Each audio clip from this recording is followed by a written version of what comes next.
La direction du Paris Saint-Germain n'a surtout pas voulu galvauder ce moment.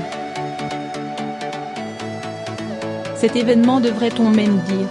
Après Zlatan Ibrahimovic, David Beckham par le passé, Neymar Junior l'été dernier, une nouvelle star planétaire du football va s'engager avec le club de la capitale.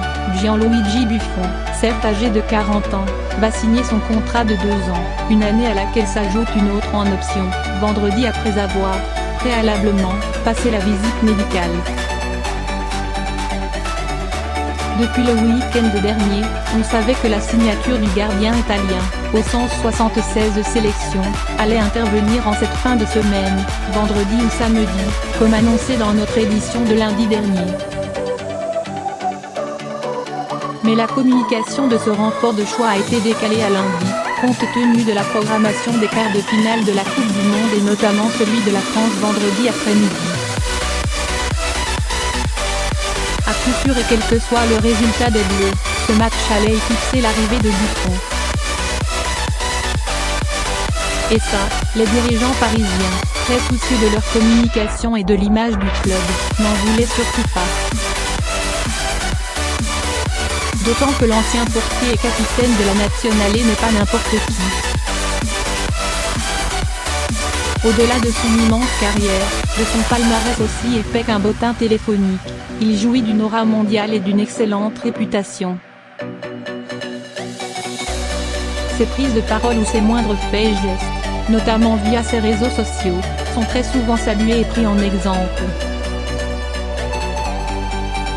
Buffon, premier gros coup de l'été. Dernier élément et pas des moindres, au PSG, Gianluigi Buffon ne connaîtra que son 3e club professionnel depuis ses débuts à Parme en 1995 et après 17 ans à la Juventus de 2001 à 2018. Son arrivée à Paris, où il pourrait débarquer accompagné d'un ostéopathe, constitue donc l'un des premiers gros coups, si ce n'est le plus gros, de ce mercato estival, en France bien sûr, mais aussi en Europe. Et ce même si Buffon arrive libre dans la capitale. Avec lui dans son effectif, Thomas Tuchel va bénéficier d'un élément très expérimenté, au même titre que Dani Alves, 35 ans, pour guider l'équipe vers le sommet, européen principalement. Enfin pas tout de suite. Le champion du monde 2006 manquera les 3 premiers matchs de Ligue des Champions du PSG, en raison de son expulsion lors du quart de finale retour contre le Real Madrid 1-3, le 11 avril. Le PSG va aussi compter 5 gardiens faux sous contrat, Buffon, Areola, Trapp, Descamps et Ciboire, dans les prochains jours. C'est 2 de trop. Rémi Descamps, prêté 6 mois à Tours la saison passée, devrait repartir. Et quid ensuite de Kevin Trapp ou Alphonse Areola? Initialement, les décideurs parisiens préféraient voir filer l'Allemand plutôt que le Français formé au club.